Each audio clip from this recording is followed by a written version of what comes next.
Hi, hi everyone, welcome. Just gonna let folks sort of trickle in here for just a couple of maybe 30 seconds or so, and then we will get right into the program. Let me make sure I have this correct. Okay, cool. Okay, all right, people are starting to come in.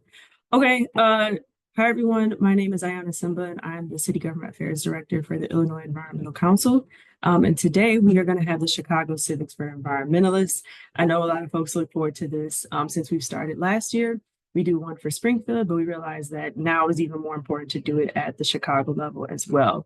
So I'm joined by Tiffany Sostrin, who's the Managing Director at Daley Strategy. So thankful for her to be joining us today. And I just want to speak a little bit about IEC, what's our mission, and what exactly do we do before we get into Tiffany's presentation. And then I'll close out with a little bit of more background about how you can get involved in IEC's work and involved in City Council. So really quick, IEC, we've been around since 1975, and our work has been to safeguard Illinois' people, plants, natural systems, and animals, and all the things that we depend on here in Illinois. And we do this by building power for people and the environment. I'll talk a little bit more about how exactly that happens. So we cover 6 different issue areas. We cover everything from sustainable agriculture to zero waste. And how we do that is coalition building. So we have over 150 environmental organizations that are our members. And we also have 500 individuals across the state that we represent as well. So really coalition building is a really big part of that. So using all of our resources together and effectively to have a bigger and more powerful voice.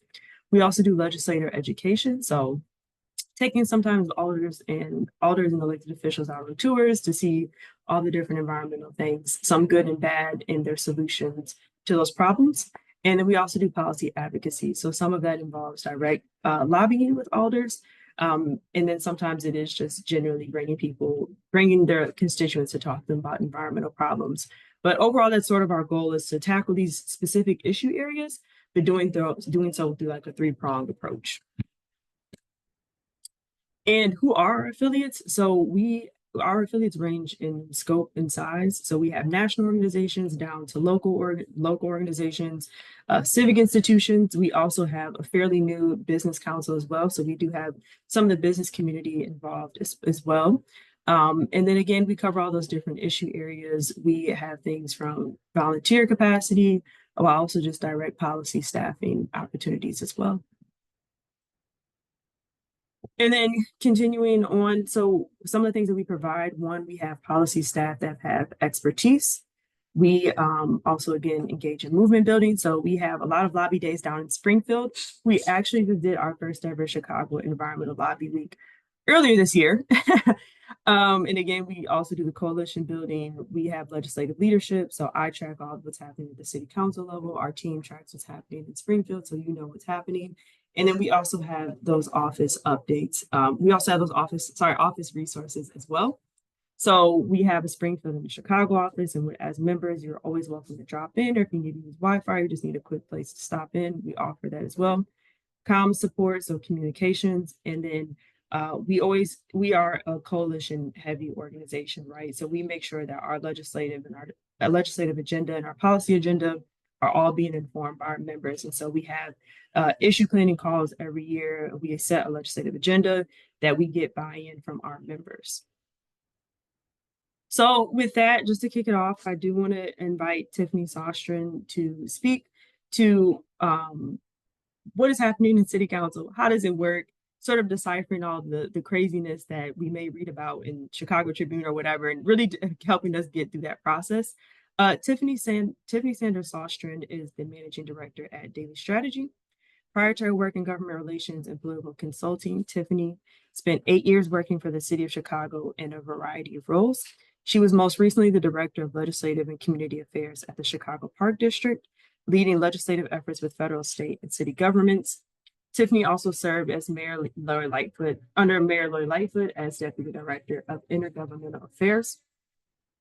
And she also previously worked as assistant director in the city's Department of Finance and as an attorney for the city's Legislative Reference Bureau under President Pro Tempore Margaret Moreno.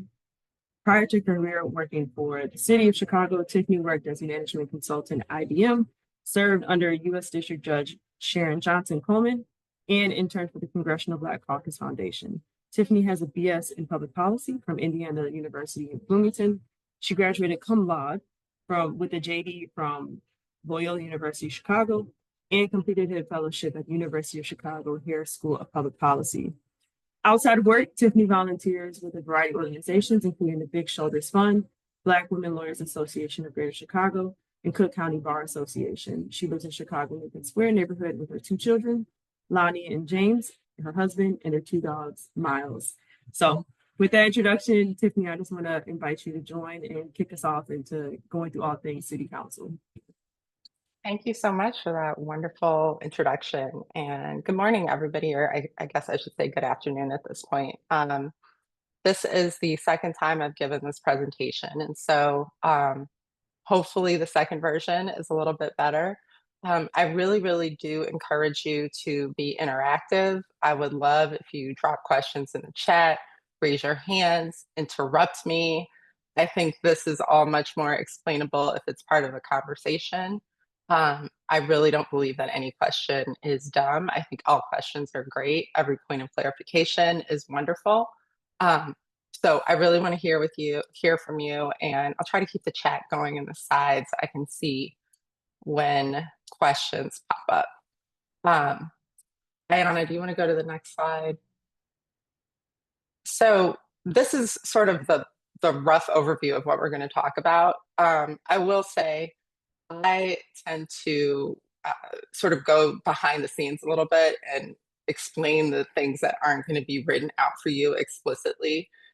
You can look up the city council committees, you can look up the rules of procedure, you can see the legislative process, like all of those things, and they're covered in this presentation.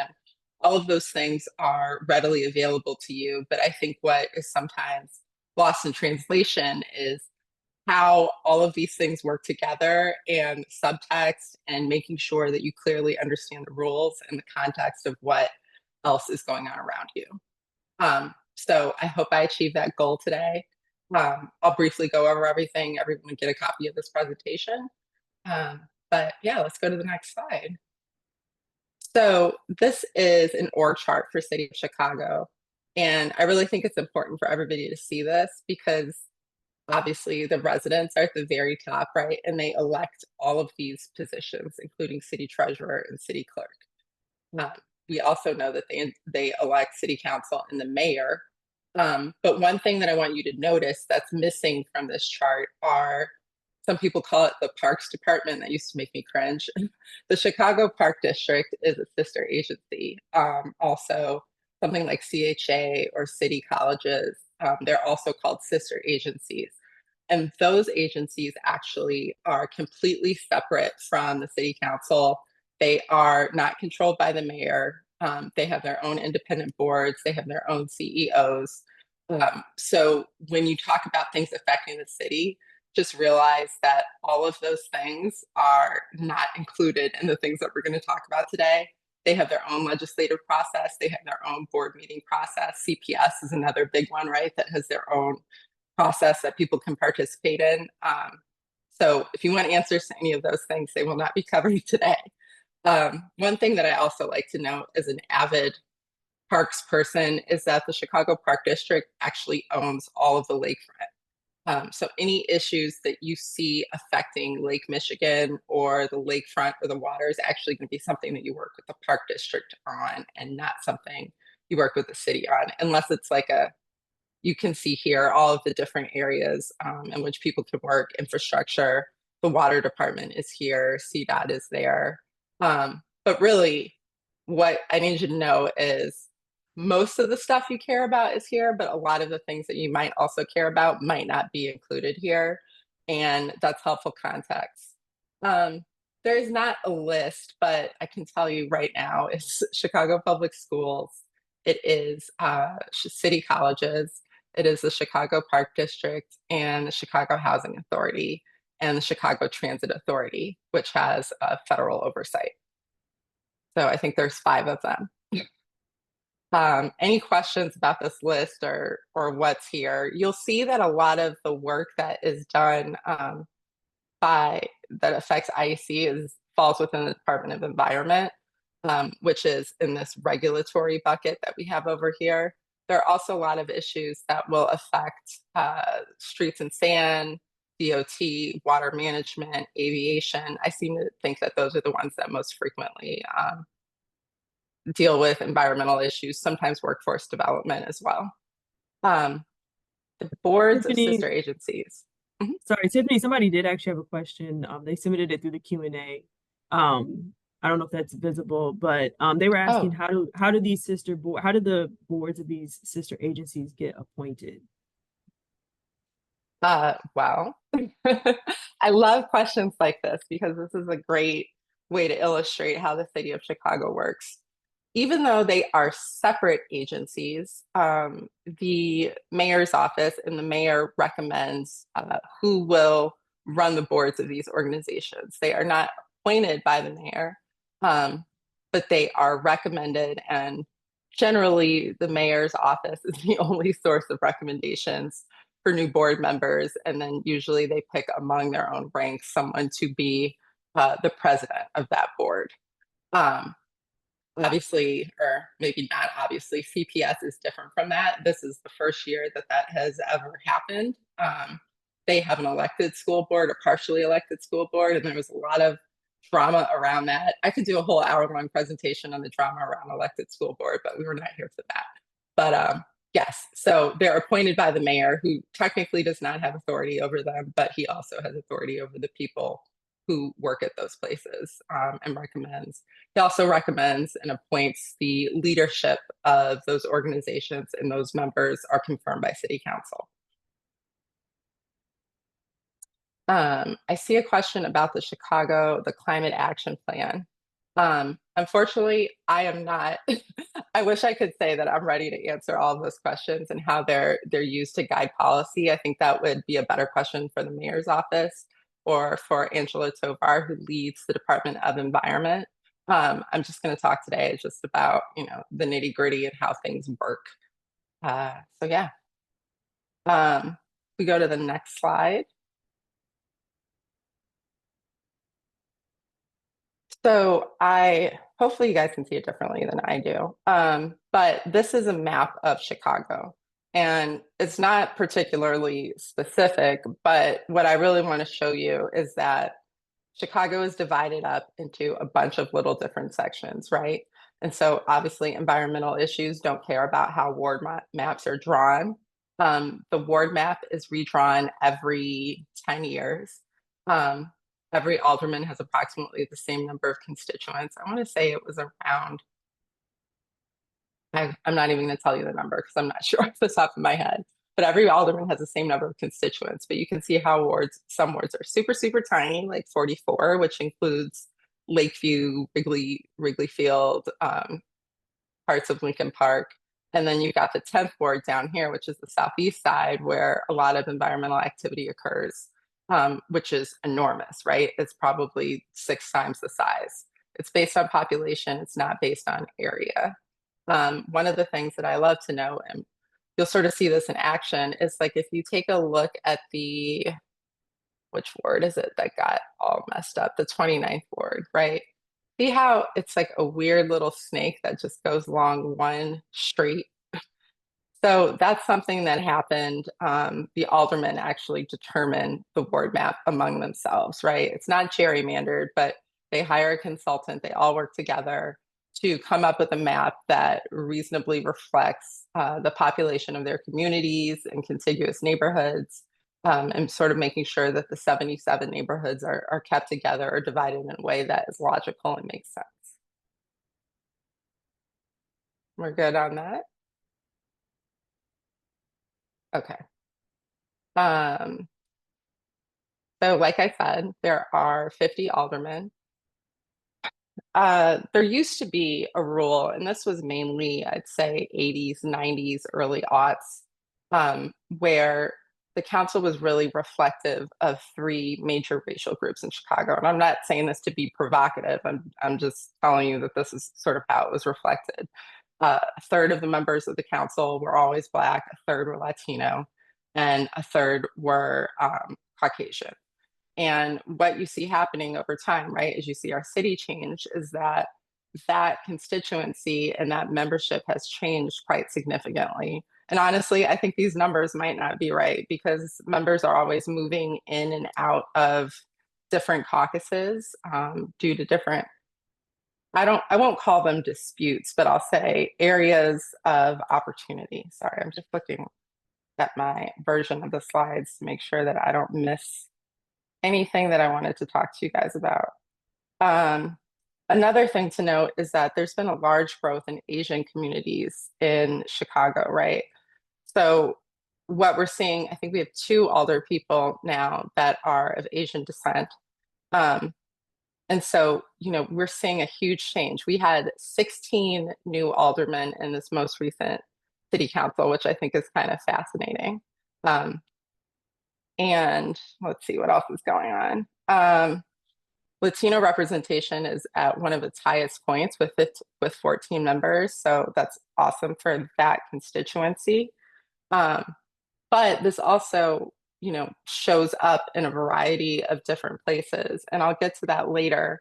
But these caucuses can be incredibly powerful.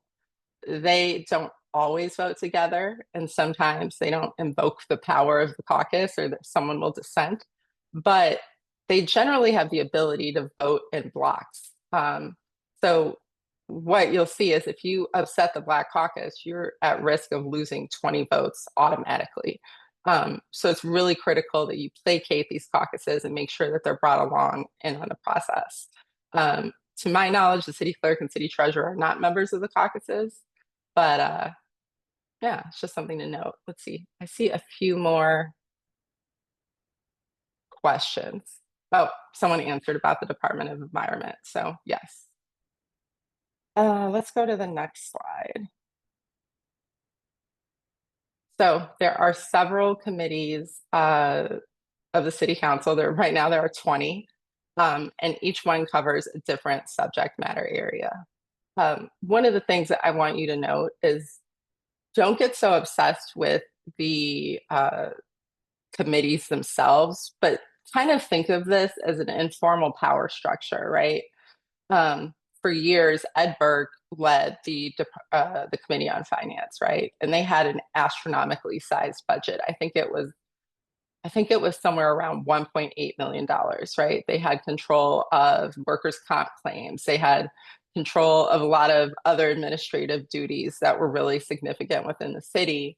And so that was something that was viewed as like, this is the best gift that you can give someone is to let them be the chairman of the Committee on Finance. And he was the chairman for a very, very long time.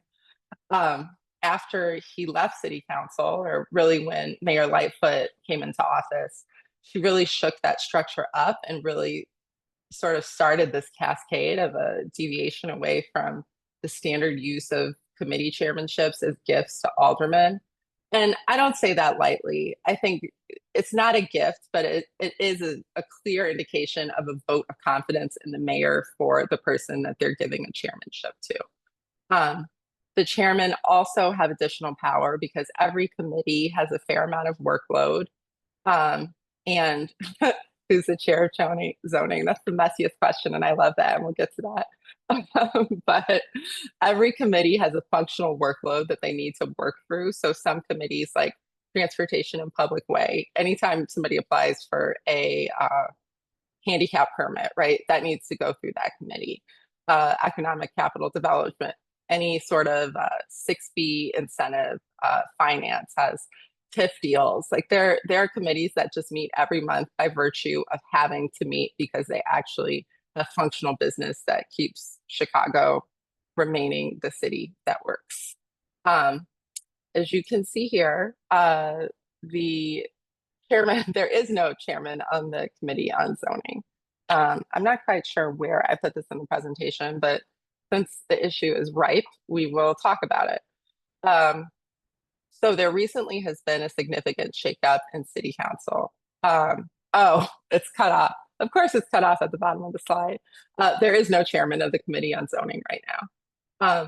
And that also is an incredibly important position, one that also has a fair amount of issues associated with it. I think when Ed Burke was no longer the chairman on the Committee of Finance, that was due to his relationship with the chairman on Committee of Zoning. And zoning had a tremendous amount of power, a tremendous amount of authority, and a lot of people really got in trouble because of that relationship. And so when Mayor Lightfoot came in, she reshuffled everyone around and sort of chose people that she trusted the most. And the zoning committee is an incredibly powerful committee, particularly for environmentalists, because any new developments, any demolitions, any new projects, for the most part, will go through that zoning committee. And so it represents an opportunity for you to hold up legislation, to ask key questions about things that may have some environmental impact. It really has a lot of significance. And as some of you have heard, Walter Burnett recently resigned. He was vice mayor, which is another role that we haven't had an opportunity to talk about. But Walter Burnett was one of the most senior member of city council. He was the chairman of zoning. He was the vice mayor. He's recently resigned. And so the vice chairman, Bennett Lawson, has stepped up and has been running zoning meetings since then. However, Walter Burnett Jr. was recently appointed to city council, which actually just happened last week on Thursday. But because he's a freshman alderman, he likely is not going to be appointed chairman of any committees. And that's really just out of respect to people with seniority. It has nothing to do with anybody's confidence in Walter Jr.'s abilities, but that typically is just not how things work. So if that zoning position, and it's an incredibly powerful position, is up for grabs, you're going to see a massive shift in how people are arranged here. Some people are going to be moved out of existing chairmanships into other chairmanships. We'll see a shakeup in the membership. Also, as Walter Jr. is added to additional committees, you'll see those numbers change. But the reason I say it's a source of drama is because technically, under the rules of the procedure, the city council is supposed to determine committeeship and committee membership and chairmanship amongst themselves. However, to date, at least in modern history, that has never that has never happened. Typically, it requires one person that is sort of the puppet master, and that's typically the mayor, the mayor's office, that proposes a structure to the aldermen, and then they vote on it at the time of inauguration, and that includes committee membership, committee chairmanships, the rules of procedure. There's a lot of things that they vote on at that very first meeting, but that's how it's established. This time around, there was an effort by the aldermen to lead this process and for them to determine chairmanships and committee memberships. But I think, and again, this is just exposition. I do not work in the mayor's office. I was not in the room when it happened.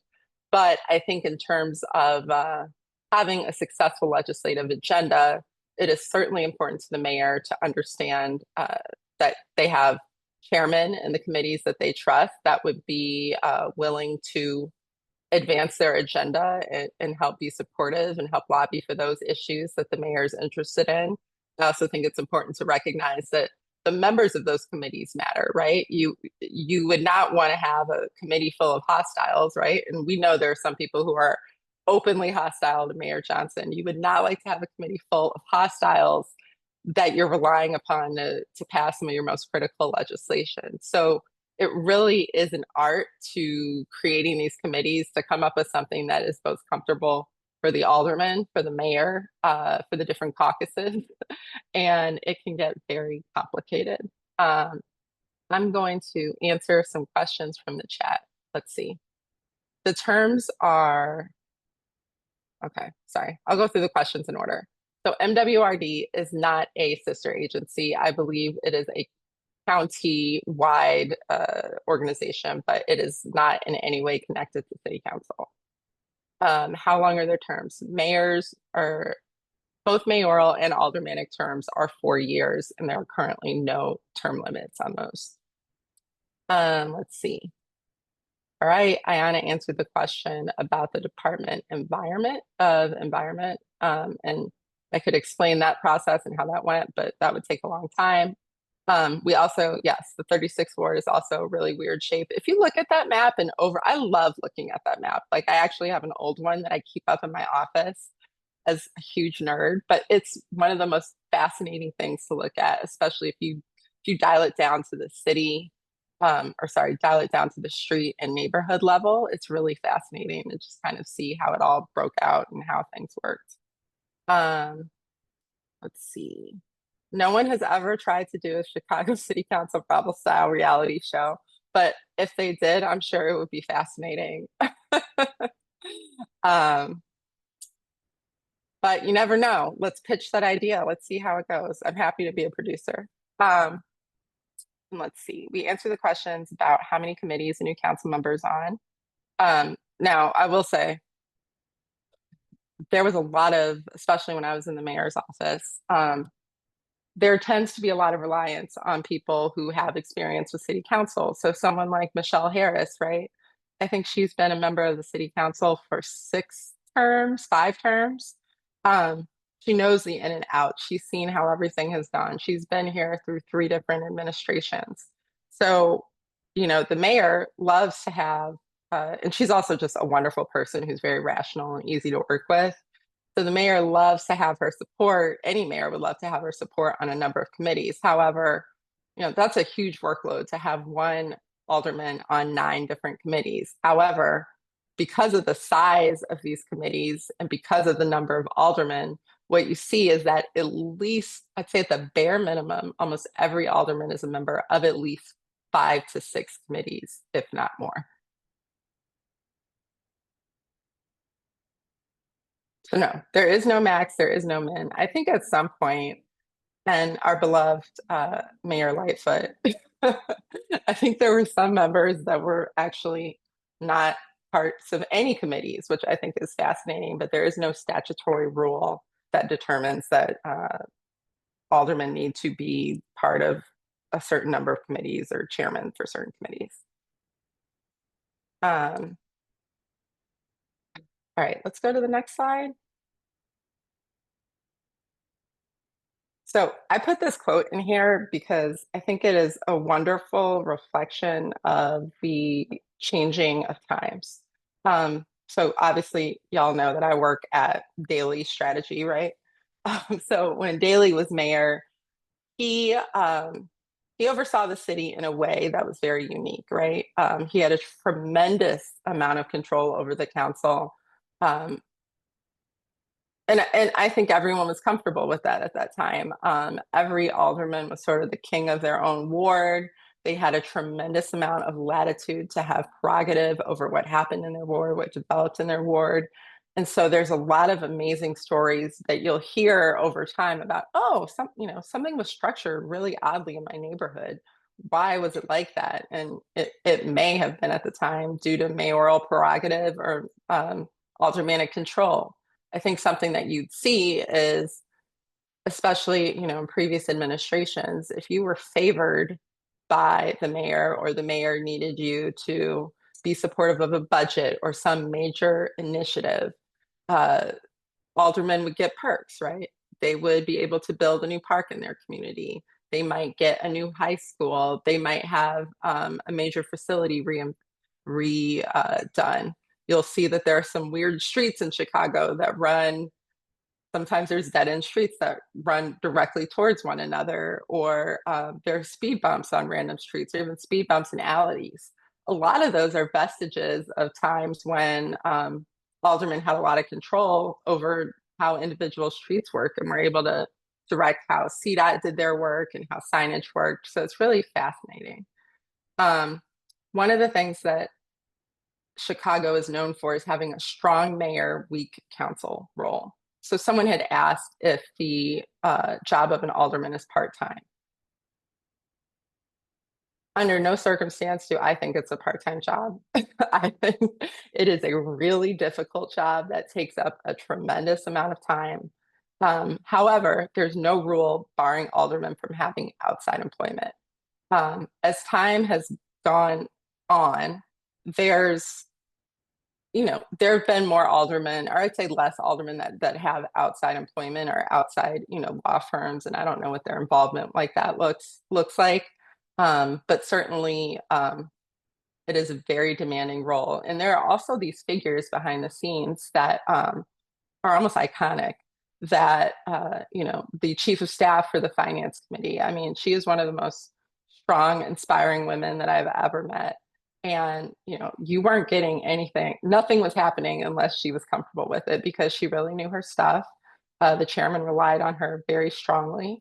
Um, and it was just one of those things that, you had to know the players behind the scenes. So I encourage you actually in working with different committees, working with different aldermen. Do not sleep on getting to know their staff. Get to know their ward staff, get to know their chiefs of staff, get to know the people who run committees. Um, Make sure that you know all the players around City Hall. It will open a lot of doors for you if you know the right people to ask.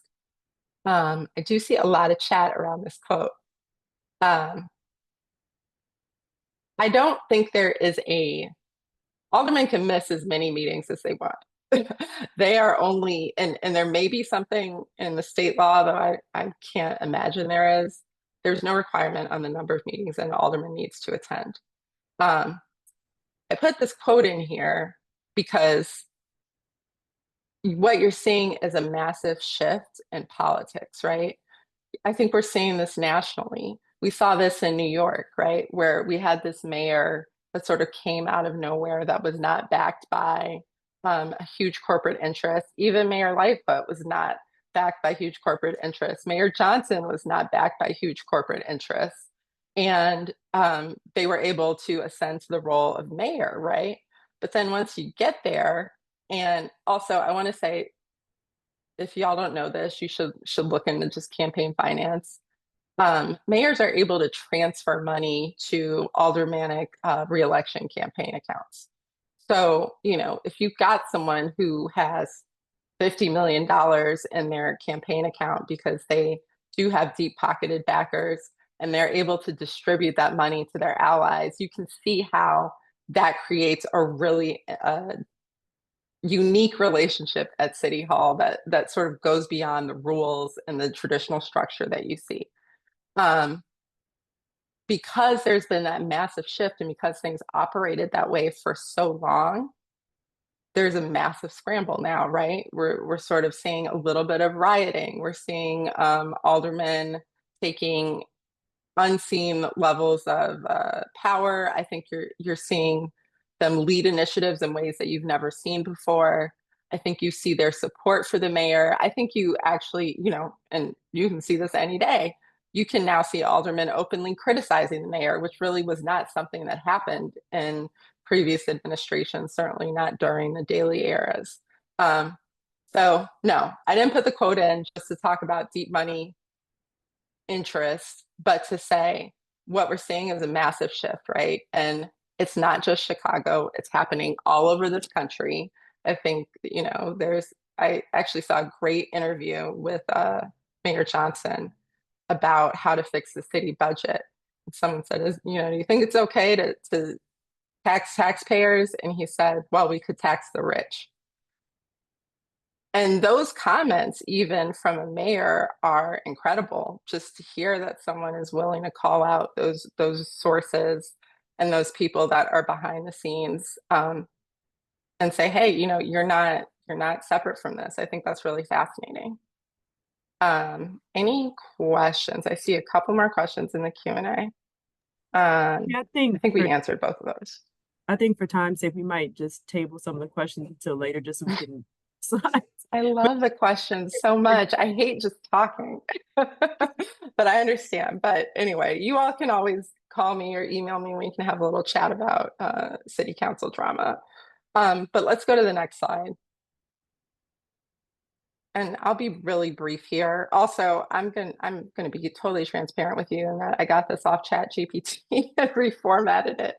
But what I would like you to do is really just look at how Chicago compares to other cities and see how that power balance shakes out. And when you start thinking about, I think even seeing what's happening in New York right now, right? How there's this huge power balance in the upcoming election and how the strong mayor council system works. Like there's going to be a massive upheaval. So I love to just have this as a resource and something for, something to keep handy, and something to keep in the back of your mind. And how I explained how Chicago works, you might want to apply that to some other cities and their structures.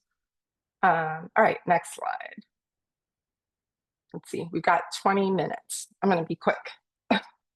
Uh, oh, Iyana, can we go to the next slide? Let's just keep going. So the rules of order and procedure, those are available on the city clerk website. If you're a super VIP, you might get a little book that has all of the rules published in there. They are modified at the beginning of every 4-year term. However, they can be changed at any time with council approval. The Committee on Rules, which we talked about Chairman Harris earlier, she is the chairman of the Committee on Rules, has jurisdiction of the rules of order and procedure, how the council works in its committees. And there is nothing like a rules meeting. Nobody ever wants to have a rules meeting. Rules is where legislation goes to die. You'll often hear that. If there's a dispute about something that has recently been introduced, there's a procedural move where an alderman can say, I actually disagree with the committee that this introduction is going to. And if they do that, it's sent to rules for that dispute to be resolved. Ward redistricting, which we just talked about, that's all in the Committee on Rules. Election referenda, that's determined by rules. Services to the body, matters affecting the clerk, even council assignments, right? Those are actually determined within the Committee on Rules. So when we see this shakeup of chairman and committee membership, that first has to be approved by the Committee of Rules. The only thing to note is that the Committee on Rules is a committee of the whole. So all 50 aldermen are members of that committee. So it's a really high bar to passing things or helping things to make move. It's almost like a pre-indictment on the issue itself. Someone saw this for cumulative impacts, right? It was banished to rules and sat in the rules committee for a very long time. And in this most recent council meeting, after this most recent rules meeting, they were able to move it out to the appropriate committee, which is really critical to the environmental community. So rules committee definitely sees a lot of action and a lot of things happen there that are important to you all. All right, let's go to the next slide. How a bill becomes a law. I said legislation, and I love that Schoolhouse Rock video, but unfortunately, we don't call them bills here. We call them ordinances or resolutions. But the way that it works is legislation is submitted to the city clerk 48 hours before a city council meeting, or the deadline is 48 hours before a city council meeting. This is traditionally alderman or mayor. It could also be submitted by the city clerk or city treasurer. The 3 different methods that you'll see are ordinances, which are changing the city code or some sort of modification, some sort of permissive use of something, a resolution, which usually is something that calls for hearings or it's honorific or some sort of for a variety of reasons, some legislative issues need to be resolutions and not ordinances. And then orders, which are very rare, but it basically says let's say Department of Environment, right? You are now directed to enforce every air quality issue that was previously controlled by the Department on Health. Now, is that a valid order? I don't know. That's not for me to decide, but that is something that could be submitted to the clerk, right? That's actually a great example. So maybe I'll roll with that throughout this presentation. every third Wednesday of the month. Now, this is not a hard and fast rule. Last week it was on Thursday. But if you're guessing, you can guess that every third Wednesday of the month, there will be a city council meeting. Um, New business is on the agenda, so we'll get all these introductions from the mayors, alders, clerks. Also, members of the public can actually submit ordinances and resolutions for consideration. I don't recommend doing that. Former Governor Quinn is quite fond of doing that, but he's not really a regular citizen like you and I. But any individual can submit an item to the clerk for city council consideration. Items then are assigned, referred to the committees that are requested by the sponsor. And at this meeting is when you'll hear, and we're just going to talk about, we're sort of removing all the other things they do in this meeting, and we're only going to talk about new business because I'll walk you through the rest of the process and we'll come full circle. But all of those new items are assigned, referred, and you can sort of see what's coming up for the upcoming month. After the city council meeting, committee meetings are scheduled. So there are those committees that meet every month. I think zoning is actually statutorily required to meet on a certain frequency. But committees like budget, finance, transportation, license, those that have regular business that needs to be processed, you can count on those meeting every month. But some committees don't meet as much, and that doesn't mean they're not as powerful. Like, for example, the Committee on Workforce, right? All union contracts go through workforce. That's something that's really important. A lot of worker protections go through workforce. Obviously, with this most recent mayor administration, they're particularly attuned to those interests. At a committee meeting, it's just the members of the committee. Now, anybody can go, any member of the council can go, and any member of the council can speak, but only the members of the committee can vote. There's a little asterisk there because there is a president pro tem who is someone who is different than a vice mayor, but is an ad hoc member of every committee. And they can choose to vote in a committee whenever they want. So sometimes, I don't love doing it, but you could call in your president pro tem for a contentious vote and have them vote in one way or the other to help move things along. But that rarely ever happens, so don't worry too much about that. Assuming an item moves out of committee, one last thing to note, I'm sorry, I keep backtracking, is just because an item is assigned to a committee does not mean it gets a hearing. It does not mean that it is automatically going to be considered by the council. The chairman of the committee determines what goes on that agenda every month. So you could introduce an item, it could be in a committee and never be called because the chairman of the committee says, we're never going to vote on this. We're never going to consider it. We're not going to debate it. There is a rule in the rules of procedure, which we'll talk through later, which an alderman can use to force action if there's no action taken in 60 days. But there are a lot of things that get assigned to committee and never move forward. But let's say you're successful and your legislation does pass out of committee. Then it goes to the city council for a full vote. During the meeting, I don't know if you all have had the pleasure of watching the city council meeting. After all of the honorary resolutions, after the introductions, there are committee reports, and every chairman gets up and says, I'm reporting passage of X, Y, and Z. And the Committee of Finance usually goes first because it doesn't have as many controversial items. And it says this passed in full by a voice vote. And they use that vote and apply it to everything else that happens afterwards. So what you'll see is, they'll say, as voted on by the first vote of the Committee on Finance, what they're saying is, we're going to assume that everything is a yes in the same way that first item that got reported out in finance is a yes. And that will happen for 98 to 99% of the ordinances that are reported out by a committee is they'll use that same yes vote and apply it to every other committee, every other item that's reported out by the chairman. And you can find that agenda on the clerk's site. People don't like to look at it, but I think it's actually really helpful. I love seeing the committee reports because it gives you a good understanding of what's going to happen. After the committee report happens, assuming there's no dissent, which there can be, and if there is dissent, someone in the council will yell out, Roll call. I love the way that is he a chairman? Alderman Beal yells that. He has a very distinct like intonation that I think is great. He'll or one of his colleagues will yell out roll call, and that means, hey, we can't apply that vote, that yes vote that was unanimous in the first finance item. We actually need to take a vote, and everybody has to vote on this item one by one. And they recently got iPads, or this was something that Clerk Valencia started, I think, shortly after COVID. They recently got iPads for digital voting, which is like revolutionary because I cannot tell you the amount of scrambling that used to go on to determine how one person voted yes or no for a specific item. Now you can see the results of those digital votes during the council meeting live, and they're also available on the record. But if you're watching, the screen will usually pop up and tell you how people are voting.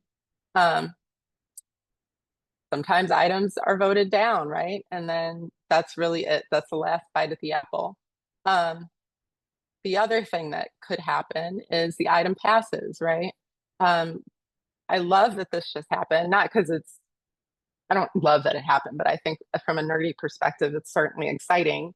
Is the mayor did his there was the first mayoral veto in 19 years, which is really kind of incredible. And that was for the teen takeover, teen curfew ordinance. Now the method to override a veto is pretty significant, and it wasn't able to be accomplished here, so the veto stayed. But I think that's actually just another indication of what we talked about in the previous slide, right? The mayor does not, the strong mayor weak council system is not as alive as it used to be. And I'm realizing that I talked through 5 slides at once without giving you all the individual details. So we'll just quickly skip through them. So let's go to the next slide.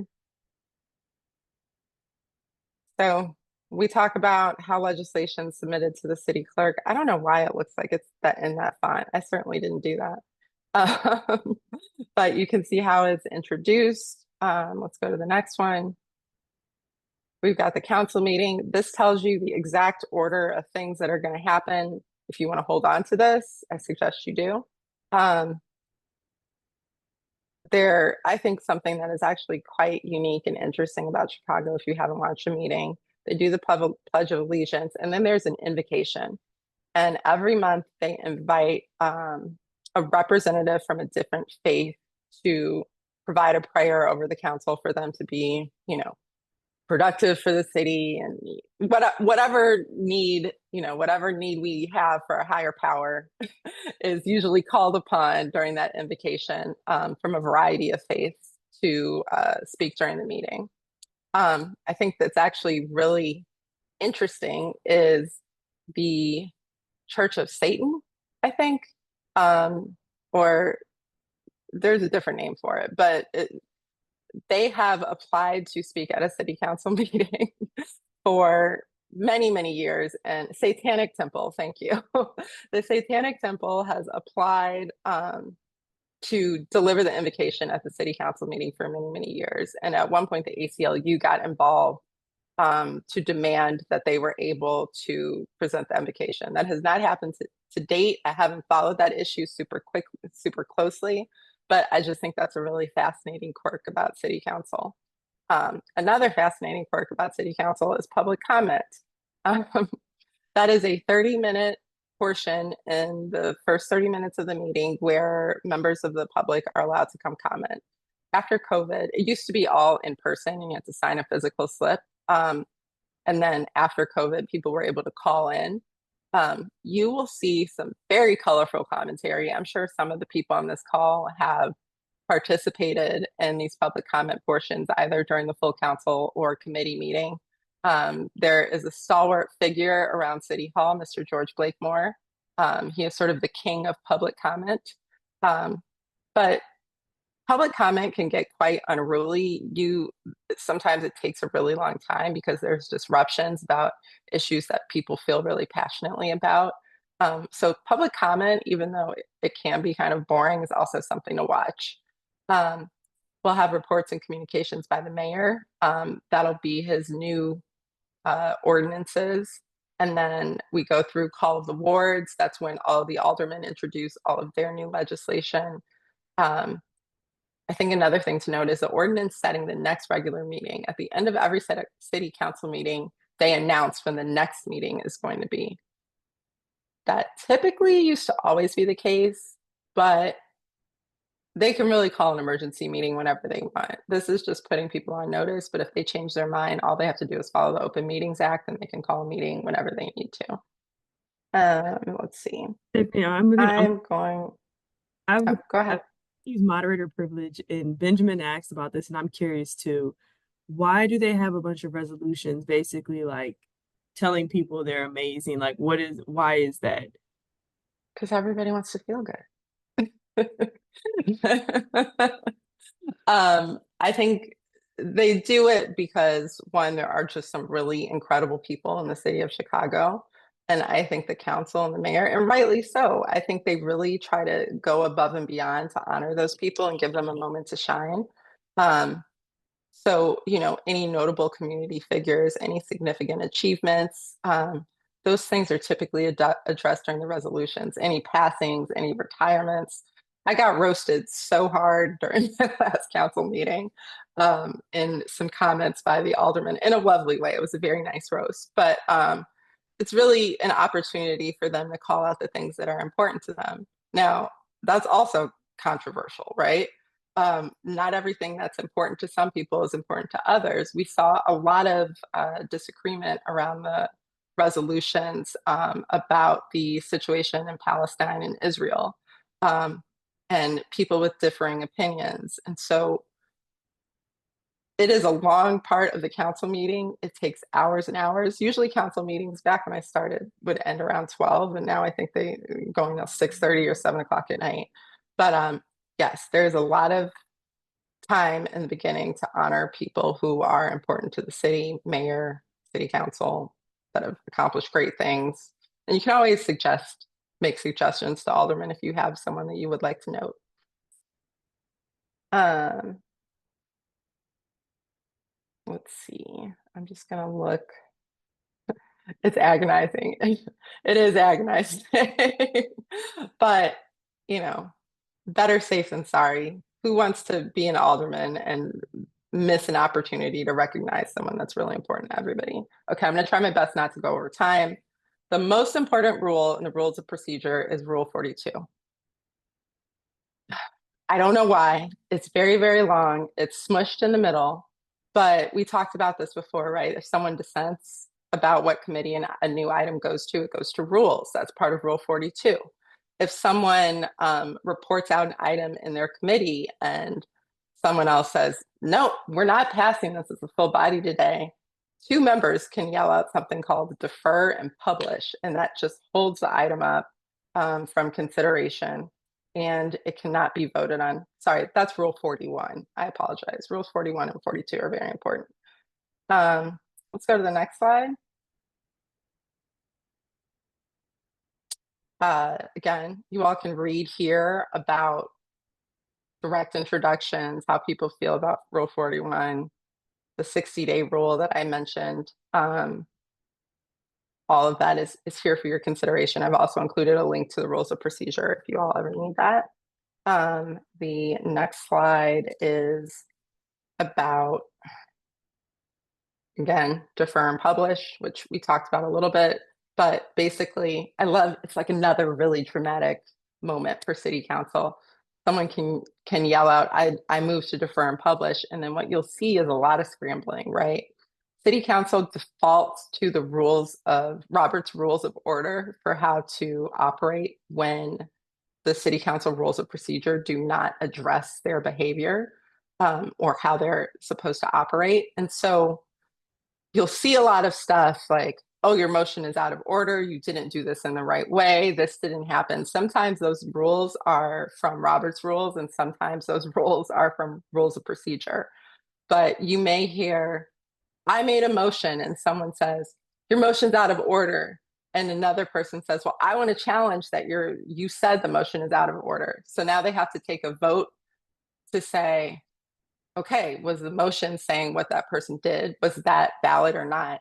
and then they have to go back again. And if it is held, then the item is gone. If if they say, you know what, that was an inappropriate ruling, we have to go back, and then they'll have to vote again. And so what you'll see is this massive cascade of roll call votes just to go through different procedural items that come up throughout the council meeting. And it can get very confusing because sometimes you're voting on the motion to defer, the motion that's out of order, and it can be really tricky. So sometimes I just like to take notes and just track what they're voting on. It's very helpful.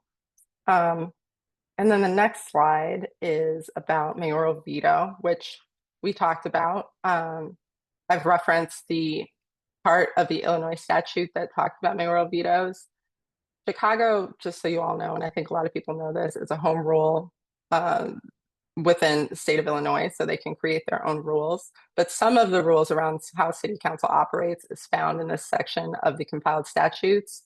So I strongly recommend that you go back in your leisure time or when you're on vacation and just lay by the pool and read this, just so you know it. And I think that's it. I have included my email address and helpful notes for you all. And I think I've answered the stuff in the Q&A. I don't know if we have time for any more questions. I think we're over time or we're almost there. Yeah, I'll see if anyone has any other questions. I do have a few slides. Folks are welcome to stick around. I know we're a little over the time, but I'll talk a little about what IEC is planning to do for city work. But any questions for Tiffany?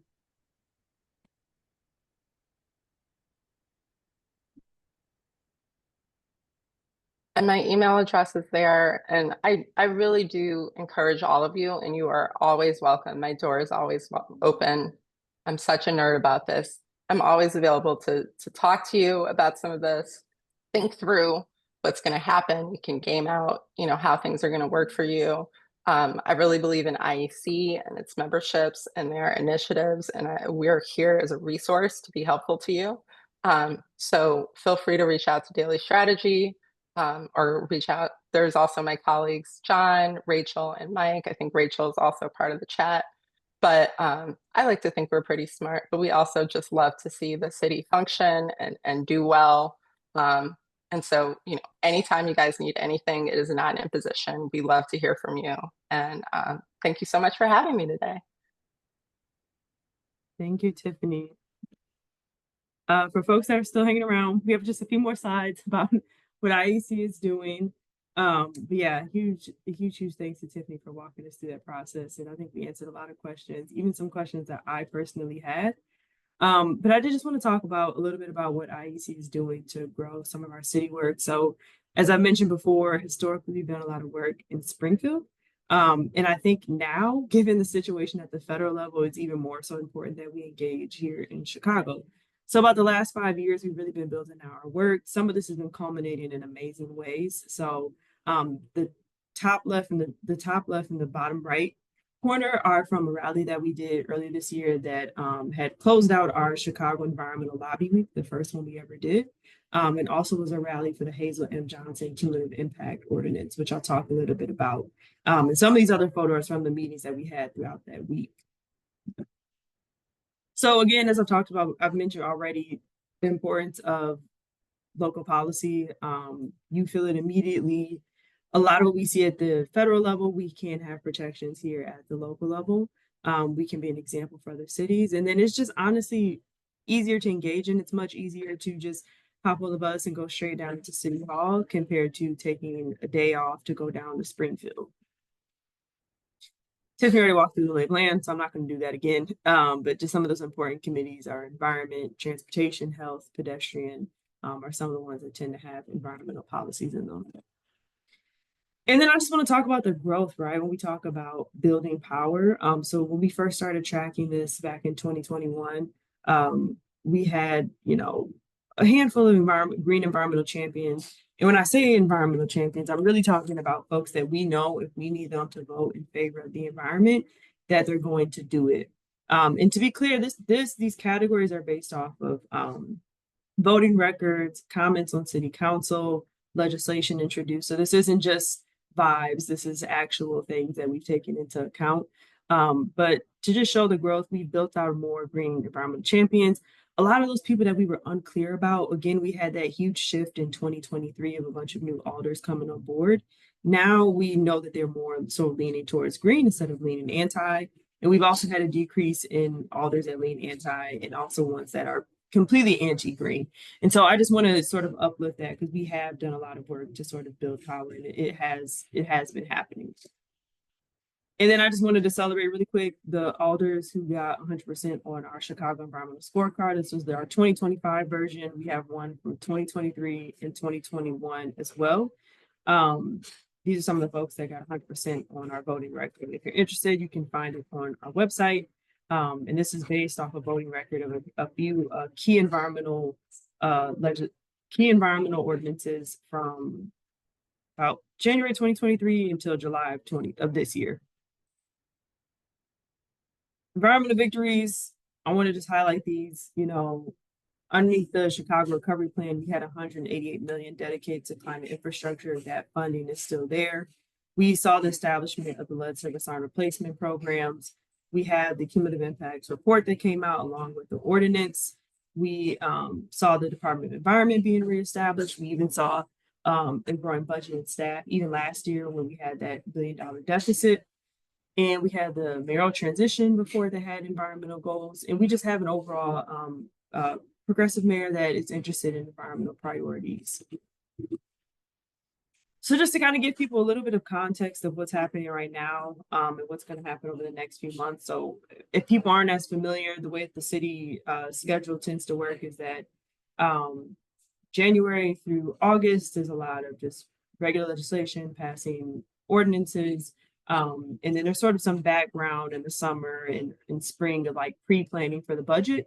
And then where we're at now is September, where we're pretty much in the budget season. There's been a few hearings based on last year's budget earlier this month. And then October 16th is when the mayor will do his budget address. That will literally lay out what the mayor's plan is for spending. And as you all know, if you want to see what someone cares about, if you want to see what the city cares about, you see how they're spending their money. So this year is going to be a little bit unique. So last year, we saw again that there was still a deficit, but they were able to close it with a few different maneuvers.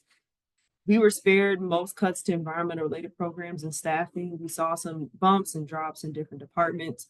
A lot of that just based on reallocation or a few bumps from federal funding. FY 2026, this is going to be a really, really tough budget.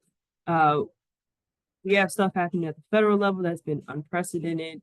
We are in a different moment from last year. We are at a 1.15 billion budget deficit that was in the forecast. That is something that could grow up to 2 billion by 2028 based on multiple different components, but this is what the city's budget forecast is laid out as a potential possibility if we there is significant federal cuts, and if we do enter a recession, this is where things could go. But we will see the budget come out on the 16th. It will be balanced in the sense that it has to be balanced, and so it will display a balanced budget. But there's obviously going to be a lot of back and forth about that budget before it's passed. So what you see on the 16th is not what you're going to see in November and possibly early December when the budget is voted on. And someone asked about the DOE. Yes, we are pushing for enforcement to come back to the DOE in this year's budget. And that can be done without any or very, very minimal spending. So we're not asking for a bunch of new money for the DOE. We want just those positions to return back to it. And then, yeah, focuses DOE. This is really going to be about protecting environmental programs. I would say these next few years are really going to be about protection and defense mode, and less about how we can get a ton more money for all these new programs, especially if those programs are not revenue generating or they're not connected to new revenue. We also are in support of the Hazel M. Johnson Cumulative Impacts Ordinance. So the city had made an agreement with HUD, which HUD has now stepped back, but the city still has an agreement with EJ organizations.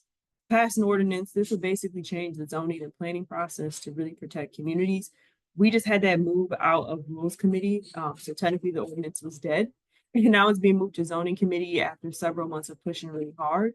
So I really want to highlight that, and especially our environmental justice partners, Southeast Environmental Task Force, Neighbors for Environmental Justice, Little Village Environmental Justice Organization, folks that have really been pushing for this ordinance for several years. And then we also, of course, want to see the speed up of lead pipe replacement. We want to see the reduce of single-use plastics, and then we just want to continue to grow with city council and also city agencies. And then this is just an overview of, those are our priorities, but we have never lost sight of what our longer term issues are that we need to focus on the city. So, we have urban agriculture, we have nature and parks.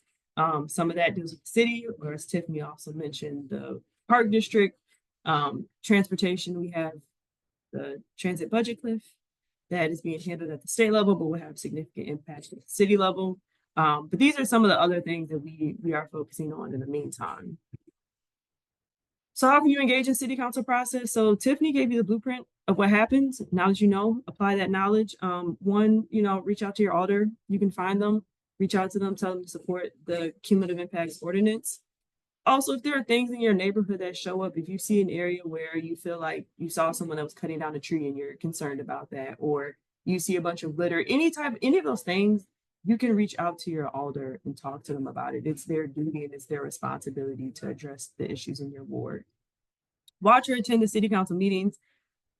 Again, public comment can be a treat. It can also be equally agonizing as the resolutions, but I always encourage people to go and see how policy is actually done at the city council level. Even if you've done Springfield, city council is fascinating to me. And every time I bring people there, it is equally fascinating for them. Again, engage in that public comment process, social media, follow Chicago. They have a the Chi City Clerk has a very accessible website of what's moving, what are the upcoming meetings, where's legislation at, and also subscribing to news outlets like I follow Axios, Illinois Politico, those places. And then resources that IEC provides. So we have an annual City of Chicago budget analysis. So that comes out pretty much every December once they finish up the budget, and it will tell you what has been protected, what's been spared, what's been cut as far as environmental policy or environmental programming and staffing. We have our biannual scorecard. We do our Chicago Environmental Lobby Week. We had the first one this past year. We are going to do that again. We've done it. We did it around not Labor Day, Earth Day, and I think we're going to continue to do so.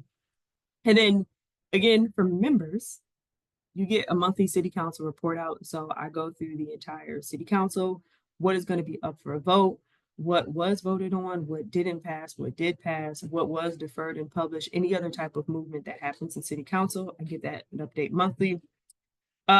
We have biweekly Chicago legislative calls. We have a power analysis. So if you want to see the breakdown of why we consider some people leaning pro-environment, leaning anti-environment, we have the information. And then we also have a legislative agenda and setting process as well. And then finally, there are some other ways to support IEC. So follow us on social media. We're on X, formerly known as Twitter. We are on Instagram, IL and Viro. That's where you can find us. We always are posting stuff, always resharing our partners' work as well. And then you can subscribe to our newsletter, and you can always become an IEC member. So I know that was a lot. I'm just looking through the chat now to see if there are any remaining questions. Doesn't look like it. So I think we covered everything, but obviously you have Tiffany's contact information. You can always reach out to me. It's just my name, Iyana at ilenviro.org. And with that, I just want to thank everybody for joining today. We had a really huge turnout, and this was great. Really appreciated the questions. And as always, follow IEC for our work. And this will be recorded, and the slides will be available as well to those that have attended. And then my colleague has addressed some of the CLE stuff in the chat as well. And then I see someone, Pastor Vance, I see your hand is raised. I don't know if you meant to do that. Okay. All right. Thanks all for joining, and hopefully I'll see some of y'all on calls and also some new members. Thanks, everyone.